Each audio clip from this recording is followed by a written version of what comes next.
tentang kenyataan yang dikeluarkan oleh Muhyiddin Yassin, tuan-tuan. Tuan-tuan semua sedia maklum bahawa Muhyiddin Yassin lah orang yang menjadi Menteri Dalam Negeri ketika mana Tun Dr. Mahathir pada sekitar September 2018 telah pun menangguhkan high speed rail. Bukan setakat high speed rail ditangguh, ECRL ditangguh, projek-projek yang ditandatangani zaman pemerintahan Datuk Seri Najib banyak ditangguh. Dan akhirnya saudara, ianya membawa kepada kerugian, dan kemudian zaman Muhyiddin pula menjadi Perdana Menteri, saudara, kita lihat kerajaan terpaksa membayar 300 juta ringgit, tuan-tuan, pampasan kerana projek high speed rail yang sepatutnya sudah pun siap lebih awal daripada Indonesia. Hari ini kita amat mendukacitakan, walaupun kita announce awal, kita dah cadang nak buat awal daripada tahun 2013 lagi, sudah ada persetujuan di antara kerajaan Malaysia di bawah pimpinan Datuk Seri Najib Tun Razak dan Presiden Lee Hsien Loong, Perdana Menteri Singapura. Malangnya, tuan-tuan, 2013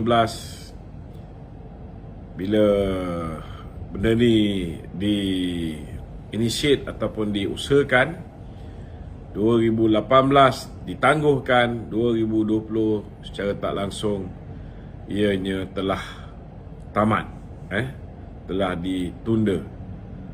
Dan Muhyiddin pernah mengeluarkan idea gila je, tuan-tuan, cuba nak menjadikan high speed rail ini kepada slow speed rail. Ini apabila beliau mencadangkan supaya kepentingan kroni beliau iaitu YTL dijaga sama. Tuan-tuan sedia maklum bahawa kroni beliau, YTL, adalah pihak yang telah membina ERL, walaupun ia telah pun sahamnya telah dijual, sudah tidak lagi dipegang oleh YTL. Namun Muhyiddin, tuan-tuan, mencadangkan supaya kereta api laju daripada Kuala Lumpur pergi ke Singapura ini, yang sekitar 350 km, yang menelan masa perjalanan lebih kurang 1.5 jam saja.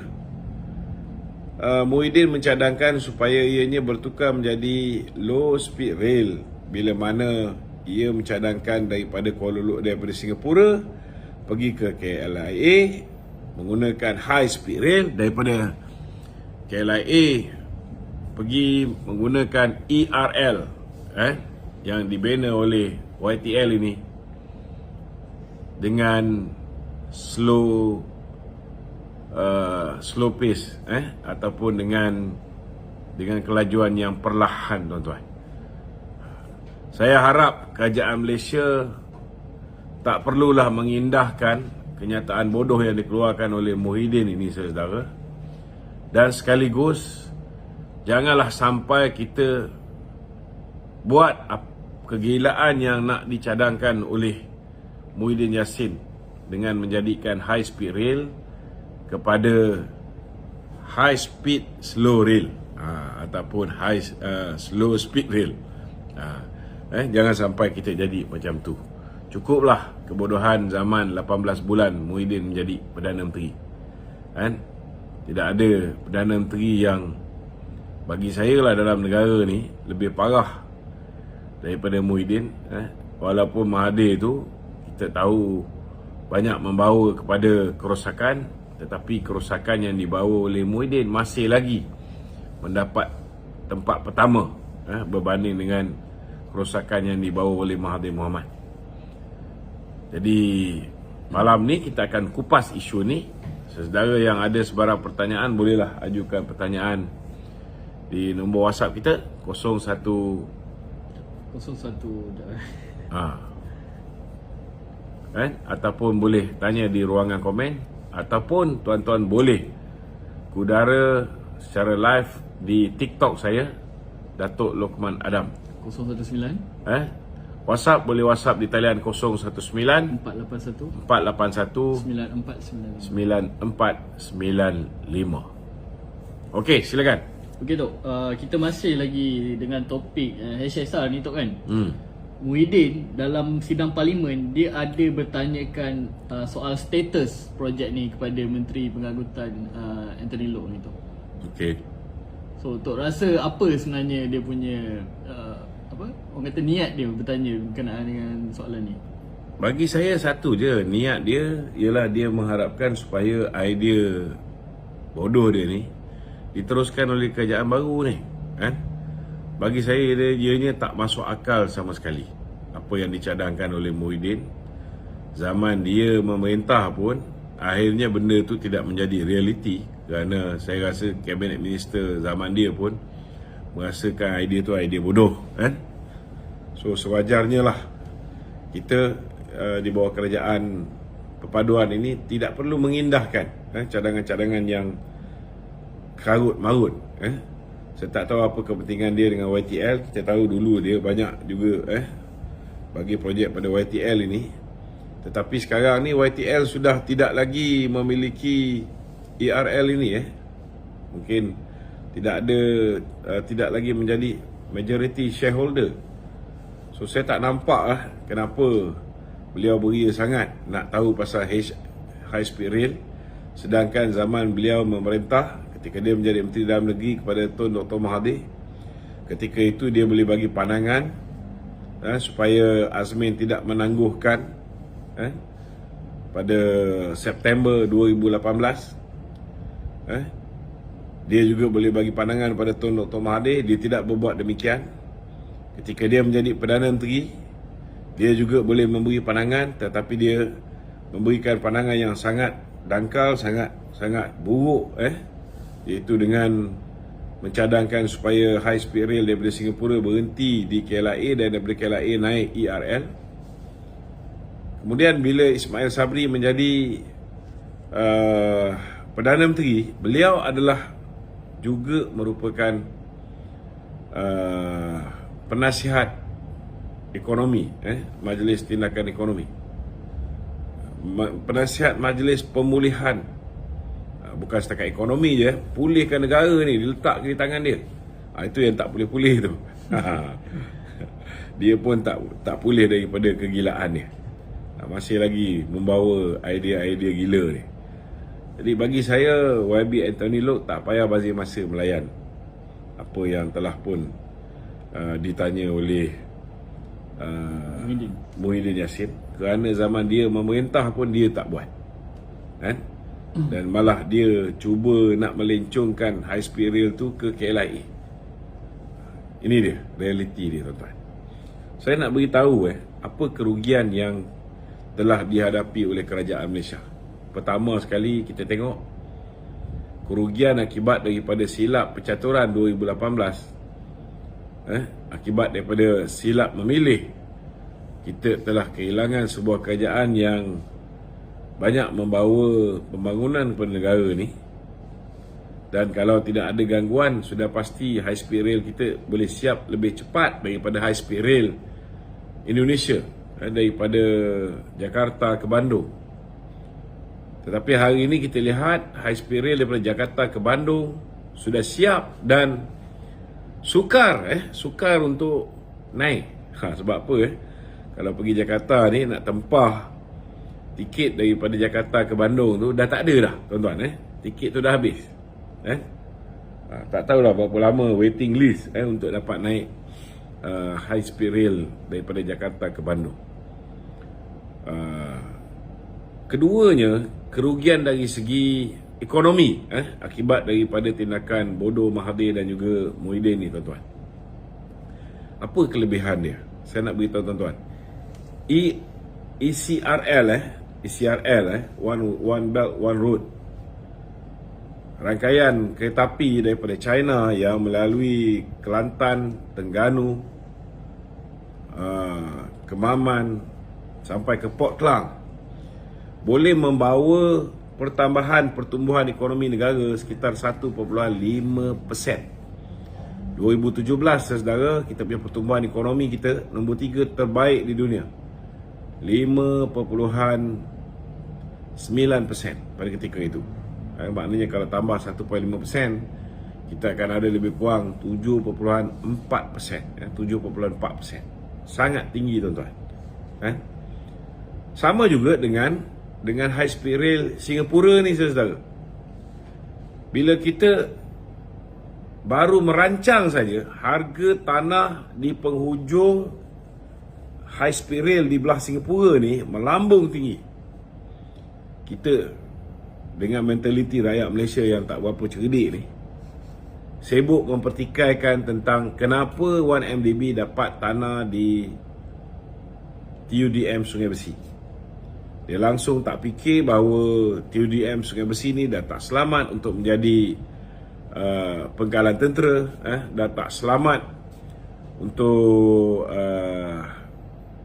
untuk kapal-kapal yang lebih besar. Kita semakin lama semakin maju, sudah pastilah kapal-kapal kita menjadi semakin besar. Tetapi saudara, untuk kapal besar ni landing dan take off, mereka perlukan runway yang panjang. Jadi runway di TUDM Sungai Besi tak cukup panjang, dan dah lama pun digunakan hanya untuk accommodate kapal aircraft kecil untuk tujuan latihan.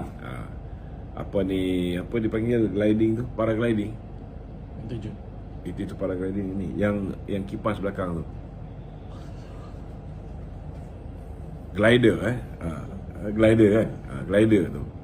So dah digunakan untuk pesawat-pesawat kecil macam Cessna apa semua kan. So tak sesuai dan berbahaya, sebab di penghujung jalan tu pula dah ada laluan ERL. Sudah ada laluan ERL. Silat-silat hari bulan boleh bertembung kapal yang nak take off ataupun yang landing tu dengan ERL yang lalu di sekeliling landasan lapangan terbang di TUDM Sungai Besi. Itu sebabnya ditenderkan, dan tender ni saudara, syarat yang diberikan kepada kerajaan oleh orang yang masuk tender ni, siapa yang nak beli tanah tu, nak acquire tanah tu, dia kena bina 7 kem tentera dan 1 kem polis dan dia kena menampung kos pemindahan kem tersebut. Itu yang bila kem tentera di Senayan siap dipindahkan, barulah proses pengambil alihan tanah di bandar Malaysia yang dulu dipanggil Sungai Besi Camp ni ditukar menjadi bandar Malaysia dapat dilakukan tuan-tuan. Dan bila bandar Malaysia ni saudara, kita dapat mulakan high speed rail ini, perjalanan hanya memakan masa 1 jam setengah. Jadi kita tahu bahawa ramai orang pergi ke Singapura, mereka punya turis lebih banyak daripada kita. Tetapi bukan mereka ni semuanya turis yang nak melancong tuan-tuan. Ramai daripada mereka berdagang di Singapura. So orang meniaga, orang berdagang ni tuan-tuan, mentaliti dia, mind setting dia nak kalau boleh kurangkan kos dan increase dia punya profit. Maknanya kurangkan kos dan tambah dia punya pendapatan. So kalau mereka landing di Changi Airport, tuan-tuan kena faham kenapa orang banyak pergi ke Singapura. Singapura nombor 2, nombor 3 pelabuhan paling busy di dunia dari segi jumlah kontena mereka. So orang pergi sana untuk berniaga, berdagang. Dan kalau mereka pergi ke sana, mereka landing di Changi Airport, mereka kena tidur di Singapura. Kos bilik hotel mereka 3 kali ganda daripada Malaysia. Sekarang ni 3 kali ganda setengah, lagi mahal. Dari segi makan minum di sana pun 3 kali ganda setengah lebih mahal daripada Malaysia.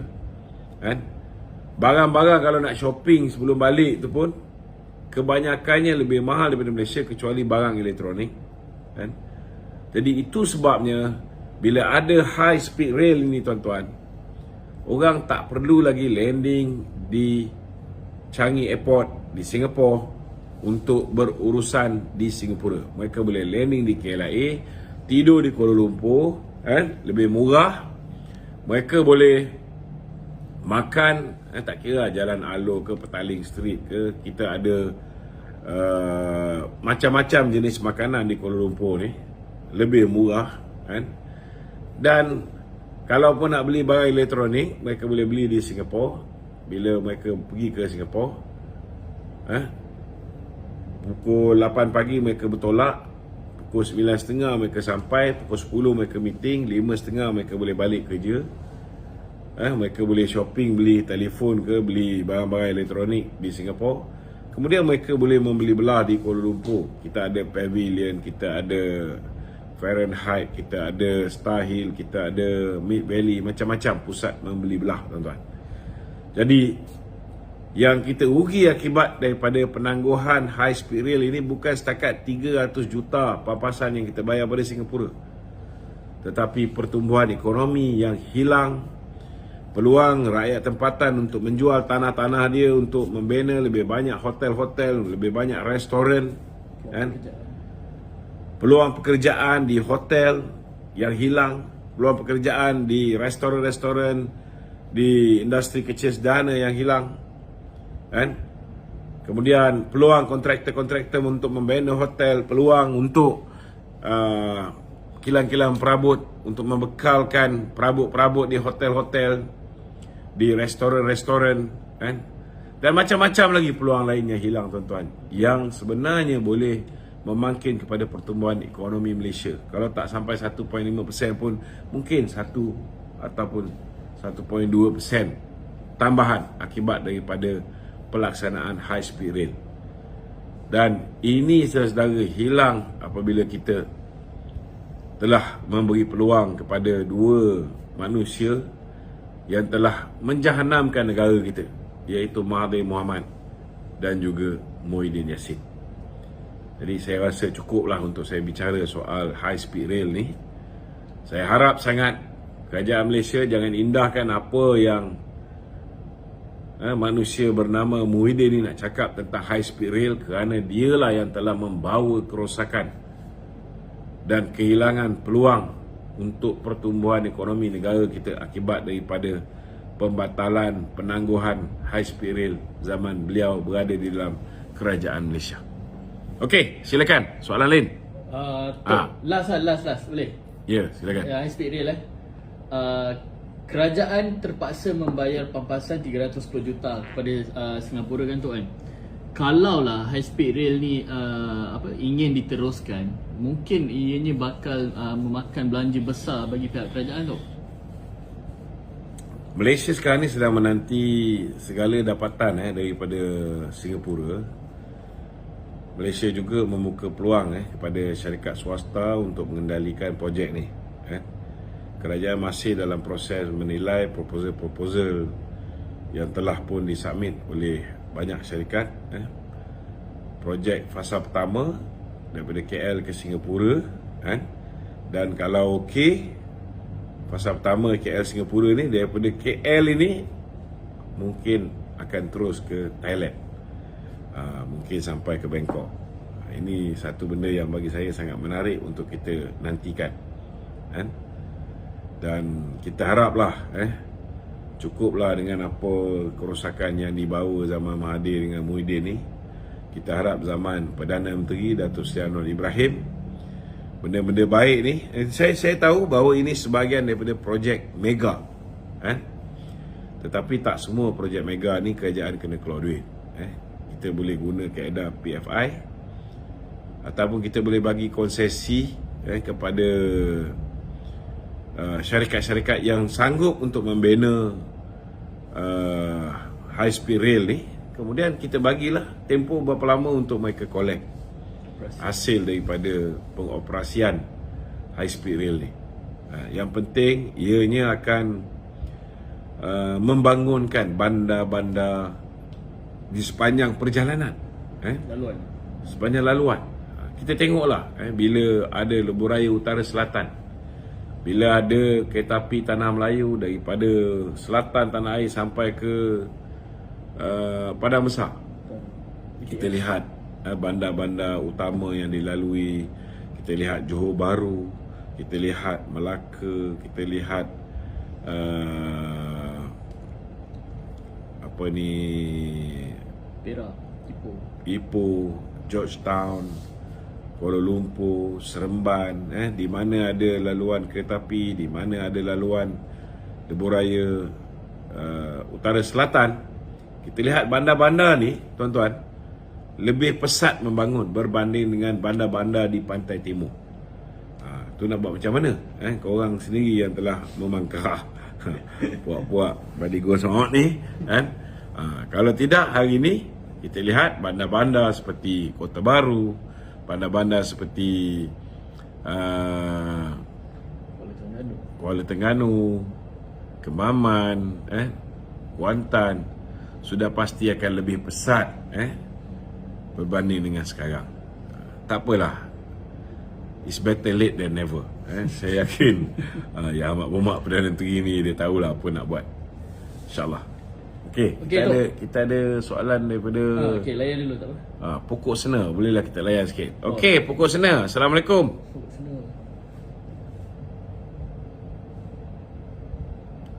Okey, sementara menunggu. Ada Pokok Sena? Assalamualaikum. Waalaikumsalam. Ya. Okey, saya bila tengok Datuk ada ni, saya nak kena masuk lah. Sebab saya ada dua kemusykilan yang berlaku sekarang ni. Apa yang muskil? Okey, muskilan yang pertama, kewujudan manusia yang bernama Datuk Azwaddin kembali masuk dalam TikTok malam ini. Hanya Kenapa dia? membawa bahawa dia kononnya dia 25 tahun bersama PMBX. Tapi malam ni dia membawa bahawa bahawa Anwar Ibrahim dan Wan Azizah adalah orang yang bertanggungjawab menjadikan PKR sebagai parti liberal. Dia bercakap malam ni dalam room. Ini satu benda yang dimainkan untuk mengubah tajuk kepada benda yang kedua saya nak tanya. Ya. Okey, persepsi ini untuk melarikan pemikiran orang daripada berfikir itu untuk berfikir tentang liberal yang Anwar Ibrahim punya PMBX kita pada hari ini. Okey. Kita kena tahu satu je lah. Hari ni geng-geng kita ni banyak dah kena beli di belah sana. Geng-geng dia ni pun bekas PKR juga dulu. Walaupun banyak kenyataan dia tak betul lah. Contohnya dia kata dia belajar kat luar negara lah. Semua mengarut tu. Kemudian dia kata dia apa ni, adalah few things yang saya perasan bila dia berceramah dengan saya, apa dia cakap tu, dia tak cakap benda yang betul lah. Banyak benda yang direka-reka, benda yang tidak ada, kan. So bagi saya orang macam ni kita waspada lah. Kita kalau nak bercakap ni, kita kena bercakap benda yang benar-benar berlaku. Kalau kita campurkan benda betul dengan benda tak betul, jahanam. Dan yang keduanya, memang tim kita ni banyak dah kena beli dengan geng-geng Perikatan Nasional. Dia ada kemampuan kewangan yang tinggi. Itu sebab orang macam Matan Likas, orang macam yang awal lagi dah berpaling tadah ni, macam Papa Gomo, kan? Macam Tun Faisal, Cik Gubat, segala macam ni yang janji ada duit ni, kita boleh dapatkan khidmat dia orang lah. Macam Raja Petra, kan. So bagi saya lah, orang macam ni kalau kita layan, kita pun pening kepala. Kita akan jadi celaru. Lebih-lebih lagi bila kita hantar. Saya selalu juga setiap hari menghantar jawapan. Dan kita salurkan melalui community WhatsApp. Kadang-kadang dia orang ni kita suruh join community, dia orang tak join, kan. Kemudian tanya kita. Bila ada isu, dia orang tanya kita. Padahal kita dah jawab. Tapi dia orang tak mengikuti. Itu saya minta supaya mereka ni join community WhatsApp kita, supaya setiap apa yang kita salurkan, kan, mereka akan dapat jawapan, kan. Okey, silakan. Okey, soalan yang kedua ini berkaitan kerana pada hari ini kita mendapat satu contoh surat bagaimana ketika kerajaan 22 bulan Tun M telah melabel Hamas sebagai teroris.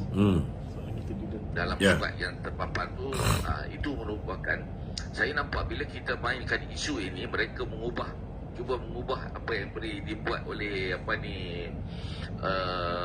yang saya sebut tadi itulah, Azwadin tu. Bila Datuk Azwadin bawa dia macam ni, YB Fahmi beritahu dalam kenyataan media dia, PKR tidak pernah menyertai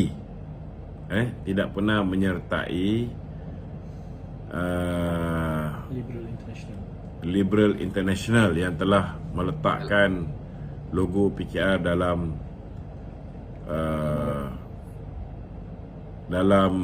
grup mereka dan kita lihat gerakan sendiri pun, walaupun gambar dia ada dalam tu, gerakan sendiri pun telah membantah tindakan Liberal International ini yang telah menyatakan sokongan kepada Israel. So gerakan pun tak setuju dengan kenyataan yang dikeluarkan oleh International Liberal ni Liberal International ni. Dan YB Fahmi telah pun mengarahkan supaya Liberal International mengeluarkan nama PKR dan logo PKR daripada senarai mereka yang menyertai tu. So maknanya tak ada lah, tak ada. Kita tak nafikan bahawa Dato' Seri Anwar 3 tahun sudah pun ada jawab isu ni, kan? Maksud liberal yang mereka ni ialah liberal demokratik. Maknanya mereka bersetuju bahawa setiap insan, setiap individu mempunyai hak untuk menyatakan pandangan mereka, tak kira lah berhubung hak asasi manusia ke apa ke, kan? Secara liberal, dengan bebas. Itu maksud dia. Tetapi Dato' Seri Anwar dah menyatakan dengan jelas, kan? Kalau bab hukum, contohnya sembahyang 5 waktu, tak adalah sampai liberal ni dia mengesahkan bahawa boleh sembahyang 4 waktu atau sembahyang 3 waktu saja. Tak ada. Bab benda-benda yang berkaitan dengan akidah, kan? Tidak bolehlah liberal bab tu.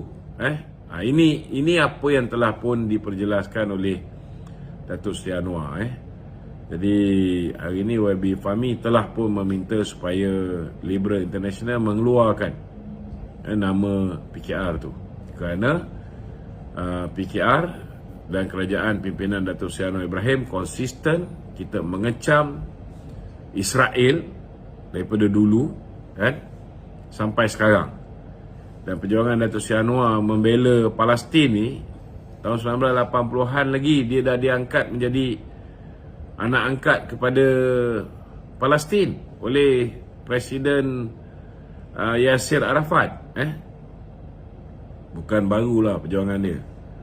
Jadi saya haraplah pihak-pihak yang cuba mengaitkan PKR ke kerajaan perpaduan ini dengan Israel ni, kan, jangan bazir masa lah, sebab hari ini Perdana Menteri kita antara yang lantang mengeluarkan kenyataan mengecam tindakan biadab yang dibuat oleh Israel, mengebom sekolah, mengebom hospital, mengebom orang awam, wanita, kanak-kanak, orang tua, dan kita konsisten mendesak supaya dihentikan peperangan ni, berlakunya gencatan senjata. Itulah yang kita harapkan. Okey, soalan studio Okey, soalan studio, silakan. Okey Tok, kita masuk bab politik pula Tok. Dalam satu kenyataan Saifuddin Nasution baru-baru ni, dia menyifatkan kerajaan perpaduan tidak terdesak menerima sokongan ahli Parlimen Perikatan Nasional. Saya setuju sangat, kerana kita dah ada sokongan daripada 149 orang. Itu pun dah lebih 2/3. Kita pun tak adalah pindaan yang memerlukan kita ni nak mendapatkan 2/3 sebenarnya. Tak ada nak pindah perlembagaan ke, So bagi saya, kita dah cukup selesa. So janganlah kita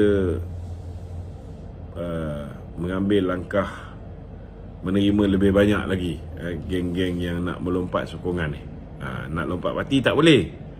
Kerana kalau kita membiarkan benda ni berlaku, walaupun kita tak buat macam mana yang Muhyiddin buat, Mahathir buat, mengugut ahli-ahli parlimen, mengamalkan apa yang dipanggil sebagai scheme of things, dengan menawarkan projek, menawarkan jawatan, menawarkan itu ini, seperti mana yang dibuat oleh Muhyiddin, yang dia sendiri cakap dalam mesyuarat bersatu, kan?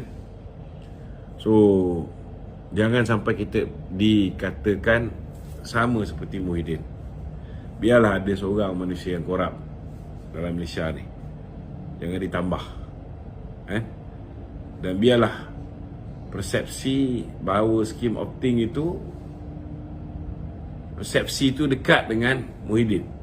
Jangan sampai persepsi itu beralih seolah-olah mereka mengatakan bahawa PMX pun berbuat demikian. Itu sebab saya kata berhati-hati. Lebih-lebih lagi kita pun mengharapkan supaya peruntukan yang nak diberikan kepada ahli-ahli parlimen yang memberikan sokongan pada PMX ni, kalau boleh tak payah disalurkan pada mereka. Lebih baiklah disalurkan kepada penyalaras parlimen melalui ICU, melalui jabatan-jabatan kerajaan negeri, macam-macam. Yang penting jangan sampai benda tu, duit itu digunakan untuk mengukuhkan kedudukan mereka, supaya mereka lebih tegap untuk menentang kita dalam pilihan raya yang akan datang. Tak bagus. Okey? Okey tu, dalam kenyataan Ahmad Maslan yang ini kan, Ya. Ahmad Maslan dia menafikan sekeras-kerasnya bahawa orang dalam UMNO ni ada yang memujuk ahli-ahli parlimen pembangkang tu, Kenapa orang UMNO nak pergi memujuk? untuk menyokong PMX. Saya rasa benda tu hanya hayalan yang dibuat oleh Hamzah Zainuddin and the gang.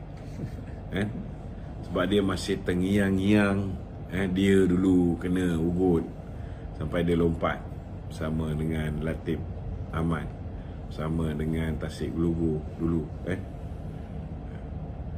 So dia teringat zaman dia, Cukuplah, tak payah masing-masing. Bagi saya setuju sangat dengan pandangan Datuk Seri Saifuddin Nasution. Kita tak pelahap senang cerita, kita tak pelahap untuk, kita tak terlapak untuk menerima mereka-mereka ni. Ini ayat yang Saifuddin dulu satu ketika dahulu selalu pakai. Okey, Tok, dalam keratan akhbar hari ni kan, penyokong bosku mahu Datuk Seri Najib dan Muhyiddin buka lembaran baharu. Penyokong bosku? Penyokong bosku yang mana? Syed Imran. Syed Imran bukan penyokong bosku. Syed Imran ialah budak Hamzah Zainuddin, yang berlakon jadi penyokong bosku. Saya pun tak tahulah. Saya harap orang-orang yang dekat dengan Datuk Seri Najib ni perlu sedar, kerana guna manusia macam ni lah rosak segala-gala. Dengarlah nasihat Ashman tu, don't waste your time, don't waste your money on people like this. Dengar nasihat anak anda bongsu Datuk Seri Najib, itu lebih baik. Itu je lah nasihat saya. Orang yang patut dengar nasihat ni, dia tahu siapa dia. Tak payah saya beritahu, biar ini menjadi rahsia. Tapi tu, kebarangkalian jika ditakdirkan Datuk Seri Najib dilepaskan, dan mungkin beliau ingin masuk ke dalam, amin, kita harap. Dan kita beliau harap mungkin kita harap dia akan dibebaskan lah. Kita doa lah. Dan kemungkinan lah, jika beliau mahu masuk ke dalam kancah politik, dan mungkin akan bekerjasama dengan Muhyiddin ke, atau macam mana? Oh tidak, saya begitu yakin bahawa dia akan bekerjasama dengan Datuk Seri Anwar. Dia tidak akan bekerjasama dengan Muhyiddin Yassin. Kalau dia bersama dengan Muhyiddin Yassin, saya akan tinggalkan dia. I will not waste my bloody time. I will not waste my bloody time. Cukuplah kesilapan kita angkat Muhyiddin untuk menjadi Perdana Menteri. That is one of the very bad and silly mistake made by our leaders. Janganlah ulang benda bodoh macam ni. Pakai otak. Okey. Okey Tok, soalan berkenaan dengan Atta Hasutan Taqiyuddin dia dalam parlimen dia ada sebut yang semasa pemerintahan Perikatan Nasional ni mereka tak sempat melaksanakan orang panggil memasukkan Atta Hasutan, tetapi dalam kenyataan akhbar Hamzah Zainuddin kata memang takkan masukkan Atta Hasutan ni Tok. Jadi diorang ni macam mana ni? Dia pun celaru. Sama dia pun tak tahu nak tipu yang mana satu. Itulah sebab dia. Kan? Bila kita ni bercakap tentang bersandarkan dengan kebenaran, bila kita bercakap tu, kita akan konsisten. Kalau niat kita memang nak laksanakan rang undang-undang 355, kalau kita konsisten, kita tak akan bolak-balik. Kita tak payah fikir, dulu aku tipu apa. Tak payah. Sebab kita akan ingat benda yang betul-betul kita nak buat. Tapi kalau kita ni selalu menipu dalam mengeluarkan kenyataan, kadang-kadang kita lupa penipuan yang kita dah buat sebelum ni. Bila kita lupa penipuan yang kita dah buat sebelum ni, itu yang jadi macam tu. Hamzah Zainuddin cakap lain, Taqiyuddin cakap lain. Kalau kau tanya Haji Hadi, silap-silap lain jawapan dia. Lagi lain. Ini kena faham. Nak tahu orang menipu ni senang je. Kau tengok je lah muka-muka macam Taqiyuddin, muka macam Hamzah Zainuddin, muka macam Haji Hadi. Begitulah lebih kurang ni rupa orang menipu ni. Itu sebab aku ni alhamdulillah lah setakat ni, kalau muka-muka macam ni, aku tak termakan tipuan mereka. Kadang-kadang ada juga kena tipu. Kena tipu? Ada juga. Kadang-kadang tengok baik je kan. Rupa-rupanya ditelan kita bulan-bulan. Kena juga kan. Tapi kalau setakat muka macam Haji Hadi, muka macam Taqiyuddin, muka macam Hamzah, muka macam Midin ni, insya-Allah aku tak akan kena tipu lagi dah dengan muka-muka ni. Tapi kalau ada orang bila orang hantar Khairuddin Abu Hassan, bila hantar orang macam Hamzah ni, bila hantar orang ni, orang tu masih percaya lagi, I got nothing to say. Aku dah nasihat, dah habis nasihat dah, tak mau dengar, lantak kau lah. Malah aku nak cakap. Sendiri fikirlah. Pakailah otak tu. Kalau Allah Ta'ala bagi otak tak nak pakai, tu yang jahanam semuanya. Kita dah cakap sabar, insya-Allah. Kalau tidak, bulan 11 ni dah cantik dah. Kita dah tengok kawan kita tu selamat. Ni tak tahu lagi, dah berubah dah. Degil masih pakai Syed Imran lagi, pakai. Tengok jahanam lagi, buat. Okey tu, soalan sikit lah ni pasal ringgit Malaysia kan tu kan. Kita nampak ringgit Malaysia ni jatuh teruk kan tu kan. Dan diorang cakap menunjukkan jika ringgit tu jatuh, ekonomi kita memang teruk ni tu. Komen tu sikit. Dia macam ni lah, kita ada dua pilihan. Kalau nak naikkan ringgit ni senang je. Apa susah sangat? Kau naikkan OPR. Tapi siapa yang mampus? Yang mampus orang yang ada hutang dekat bank, orang yang ada loan rumah. Dulu rumah aku bayar 2,000 lebih je. bila OPR sebelum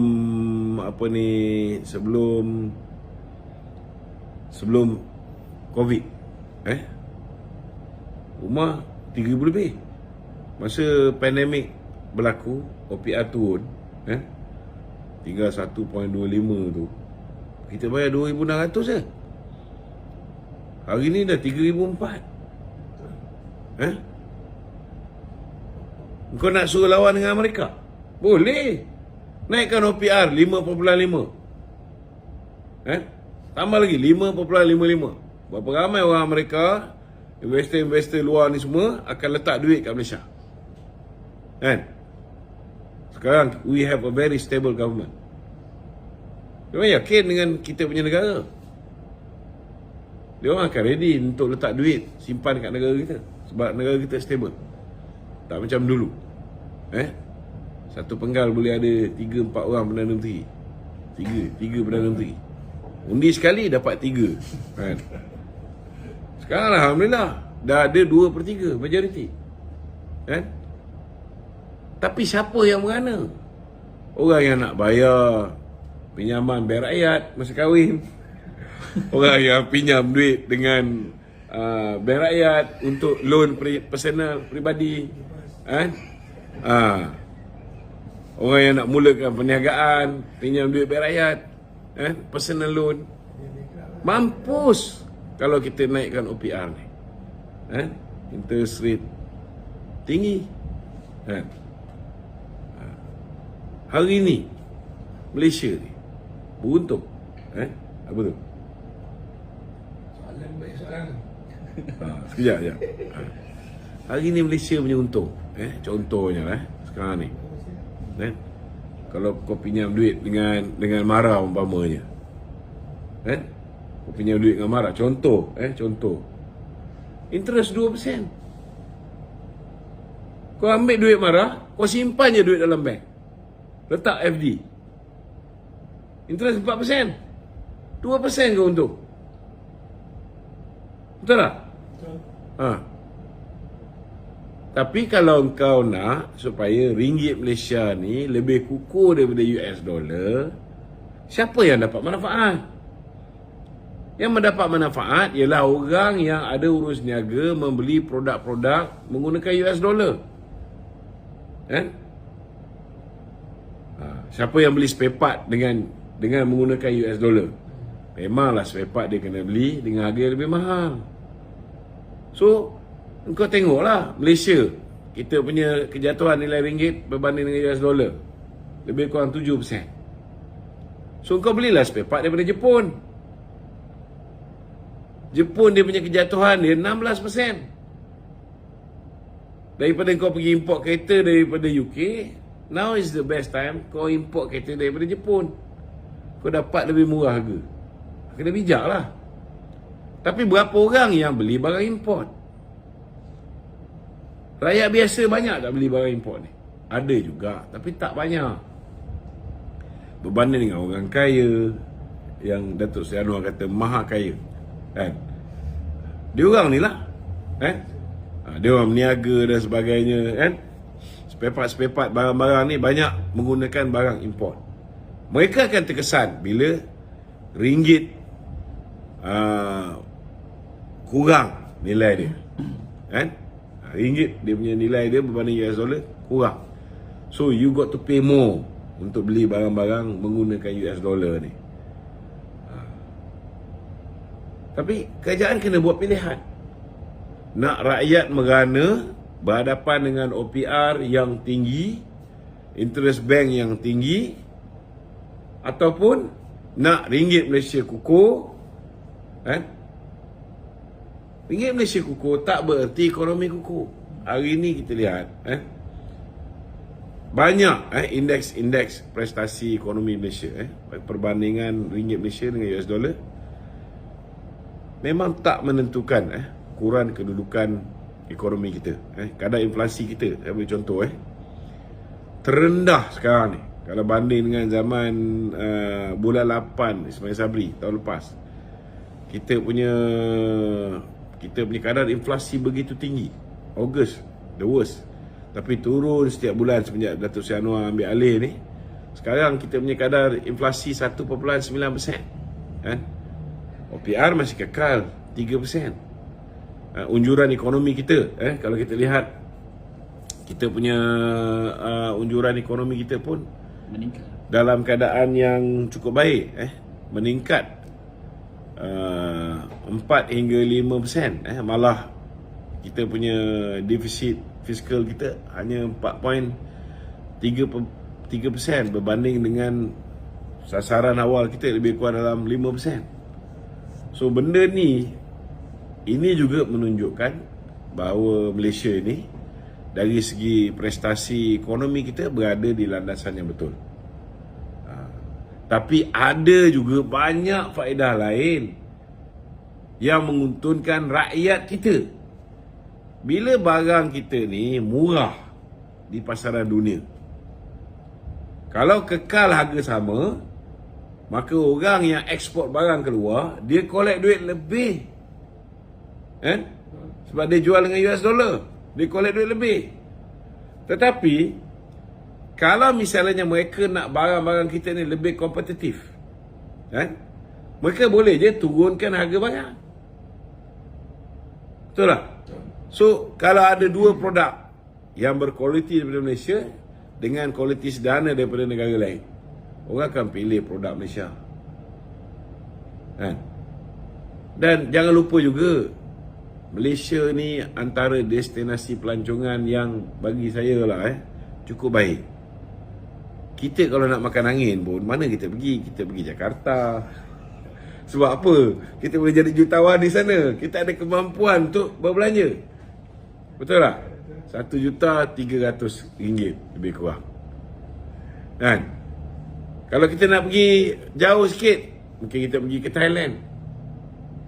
Masih murah lagi. Sebab mereka punya duit pun jatuh berbanding US dollar 6%. Kita 7%. So dari segi ringgit Malaysia ni memang bawah lagi sikit lah berbanding dengan Thai baht. Prestasi mereka baik sikit daripada kita. Lagi mana lagi kita nak pergi kalau kita nak jadi orang kaya? Kita pergi ke Turki. Kalau nak pergi Turki, nak pergi umrah ke apa, pergi cari Alam Shah Travel. Saya duta kepada Alam Shah Travel. Pergi cari Alam Shah Travel. So kena bijaksana lah, kena bijaksana. Tetapi kerajaan hari ini saya gembira kerana kerajaan dia tak naikkan OPR. Dia tak fikir tentang nak jaga nilai ringgit saja. Sebab dia tahu yang ada kesan bila nilai ringgit menyusut berbanding US dollar ialah golongan-golongan yang orang kaya. Paling teruk pun pelajar-pelajar Malaysia yang belajar di negara-negara yang currency tinggi. Siapa hantar anak pergi London, siapa hantar anak pergi US, sakit sikit. Tapi mereka T20. Tak semestinya. Ada juga yang B40. Tapi kita pun ada kerajaan yang prihatin. Zaman Ismail Sabri sendiri pun beasiswa kepada pelajar-pelajar kita di UK umpamanya, di Mesir dan sebagainya, dinaikkan. Maknanya adalah kita fikir tentang yang terjejas ni. So kita mungkin boleh bantu segmen-segmen tertentu. Kalau nak bantu yang maha kaya tu untuk dia mengecapi kekayaan tambahan, tak boleh lah. Tak boleh lah guna duit subsidi. Tak boleh lah kita bantu, kan? Kita bantu cara lain. Mungkin kita gunakan matret, kita promosikan produk-produk yang dihasilkan oleh golongan T20, golongan pengilang-pengilang kita, kan? Itu cara kerajaan bantu. Takkan nak bagi STR kepada T20, kan? Celah gigi je. Ni kena faham. Okey? Okey. Ada soalan kan? Ada soalan Datuk Saya tengok tadi kebetulan Datuk 2 jam tadi berita harian sebut bahawa Datuk Zaid MBD beri bayangan bakal tamatkan karier politik. Apa pandangan tu? Dan betul lah 2 jam. Bila dia bagi bayaran? Baru. Ya. Saya rasa apa yang diperkatakan oleh Datuk Seri Zahid itu dia tidak spesifik. Saya rasa semua ahli politik akan tamatkan karier politik dia. Tapi bila? Kan? Bila? Kena tahu, dia mungkin 5 tahun, dia mungkin 10 tahun. Mungkin bila dia merasakan bahawa sudah ada pelapis yang boleh mengambil alih kepimpinan parti. Buat masa ini kita masih memerlukan khidmat Presiden parti kita. Kan? Tak apalah, biarlah benda ni atas batang tubuh Datuk Seri Zahid. Kalau dia merasakan bahawa parti dah ready untuk tengahkan muka-muka baru, kan, untuk menyemarakkan lagi proses rejuvenasi, maka beliau boleh lakukan pemilihan lebih awal, kan? Buat masa ni kita perlukan dia lagi. Kena ingat juga Datuk Seri Anwar pun dah 76, kan? Walaupun dia 76, Haji Hadi 76, Haji Hadi dah merangkak, dia masih boleh berlari, kan? Tapi kuasa Allah Ta'ala ni kita tak tahu, kan? Macam-macam boleh jadi. Mungkin yang merangkak tu hidup lebih lama, kan? Macam-macam boleh jadi. Ini Allah Ta'ala punya kerja. Kita jangan campur. Yang 98 ni pun walaupun ular sawa dia satu dah hilang, dah mati, kan? Tengok dia tak mati lagi. Okey. Okey, Dok. Kejam. Ada yang nak naik ke? Ada lagi geng-geng pasti ni nak naik. Tak lebih komen pasti ya. Sejam. Ni tu, akhir Jepak GPS menang. Ya, kita ucap tahniah kepada sahabat kita daripada GPS Iskandar Turki. kerana calon kita siapa? Iskandar Turki. Saudara YB Iskandar Turki telah pun memenangi Dun Jepak. Saya arwah YB Zul Philip yang meninggal dunia di Dun Jepak ni, sahabat saya lah. Kita pernah berkempen untuk membantu beliau ketika dalam pilihan raya negeri dulu. Muzami ada kan? Ada. Okey. Okey. Minta tolong share live kita pada malam ni supaya kita boleh beri pencerahan kepada seberapa ramai yang mungkin. Assalamualaikum warahmatullahi wabarakatuh.